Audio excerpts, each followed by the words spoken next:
If you're an advanced cryptocurrency investor like me, you might be making these 3 common tax mistakes. The third one is going to blow your mind.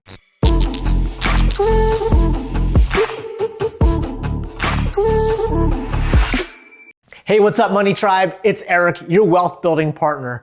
I've been in the cryptocurrency space as a trader, as an investor, and a miner for the past 4 years. I've also spoken and taught many people on stage when it comes to cryptocurrency taxes. Now, I get these 3 common questions when it comes to the taxation on an advanced level of cryptocurrency. So if you're an advanced trader, you're gonna wanna stay tuned because these are some misconceptions that I hear of all the time, and you might be inadvertently paying more in tax than you really need to. Okay, so now you're probably asking, Eric, what if I was to transfer coins to other coins? What if I moved on to different marketplaces? What if I did a transform or a shapeshift? How does that get taxed? You know, a lot of folks ask me this question because when you transform or shapeshift coin, no cash actually takes place in your pocket. It just goes from one coin to the other. So let's explain how the taxation on this works to keep you out of trouble. So this applies to if you're swapping coin, transforming coin, or doing a shapeshift. And so what that means is what a lot of folks do is, let's say for example, you had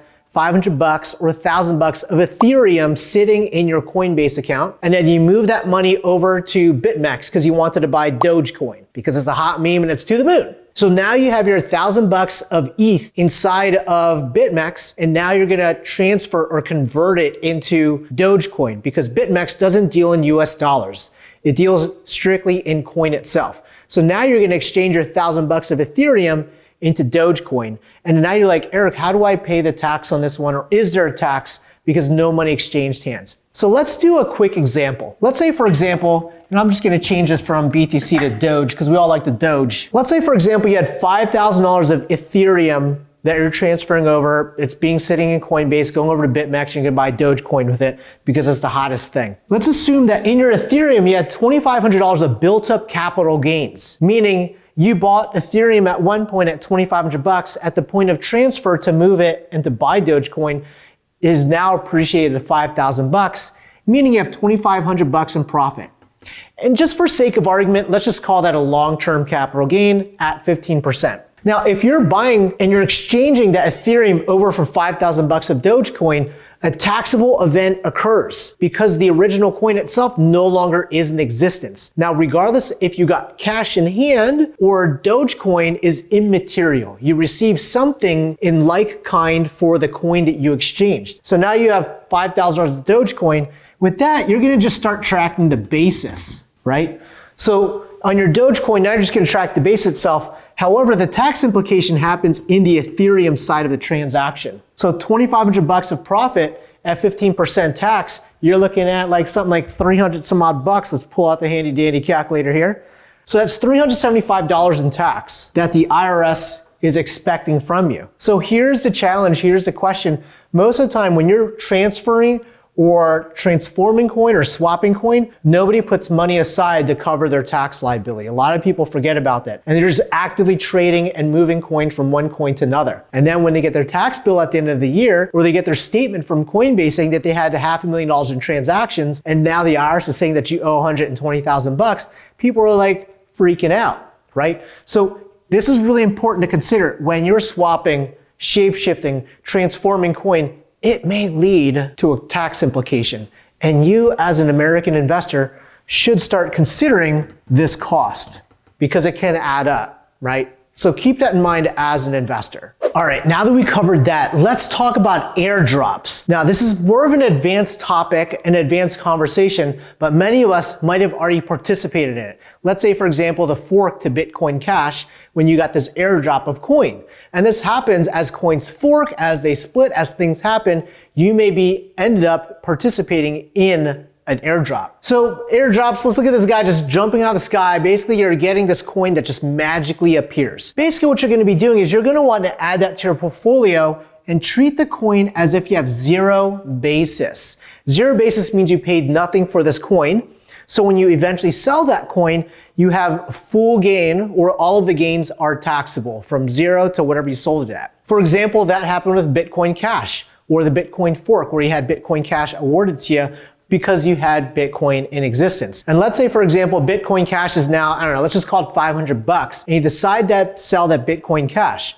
Basically, you're going to be tracking your basis of $0 to the sale price of $500 per coin, and then your profit is what's being taxed. And profit basically meaning the entire sale price in this specific situation is taxable. And the tax situation also determines whether it's either held as a long-term or a short-term holding period. So if you held on the Bitcoin Cash when it forked like a couple of years ago and you sold it today, you'd be taxed on a long-term capital gain tax rate, which again is 0, 15, or 20% depending on income. If you received the airdrop recently and it just magically showed up in your account and then you sold it, then at that point you would have a short-term capital gain tax implication. So again, that's airdrops, where basically magic money appears out of nowhere, either because the coin forked or you're just getting an airdrop for having the coin itself. Okay, now that we covered that, let's talk about staking. Staking is a fairly new thing that many folks really don't know about. That's why I got this nice T-bone steak, because this could be a juicy way of making money with your cryptocurrency without necessarily needing to sell it. So a lot of folks always ask me, Eric, what is staking coins? Staking coins is just complex terminology where it's basically what you're doing is you're depositing your coins into a banking partner, like a DeFi type of like banking structure, where now by holding onto the coin, they pay you monthly interest, which is pretty rad. But now the interest that's getting paid to you, that's considered to be income. Again, a staking situation is where you're depositing the coin into a bank-like structure, and then you're gonna be paid interest. So the interest that comes off of it, this delicious and tasty interest, that's taxed at your ordinary income tax rate as bank interest, as if you were to get bank interest from, I don't know, Chase Bank or Bank of America or Wells Fargo. So you would reflect that as interest earned. Now the challenge with that is most of these banks are not US based, and because of it, they might not report it on a normal tax reporting form. So it's your responsibility, and I'll just put that loosely, it's your responsibility to reflect that interest that you've earned as taxable income. Again, that's staking coins. By this point, you're probably either more informed on cryptocurrency taxes or you're even more confused than when you get started.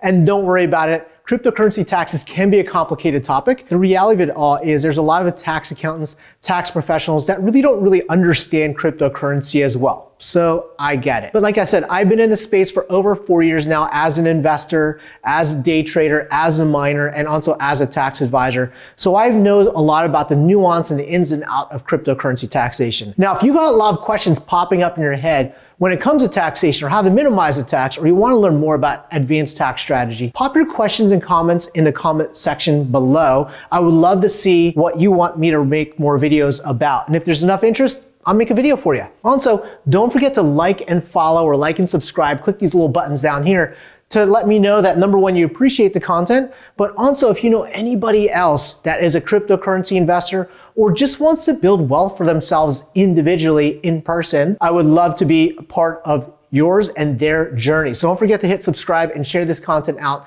to all of your friends. I upload videos once a week. And with that said, I'll see you again soon. Take care.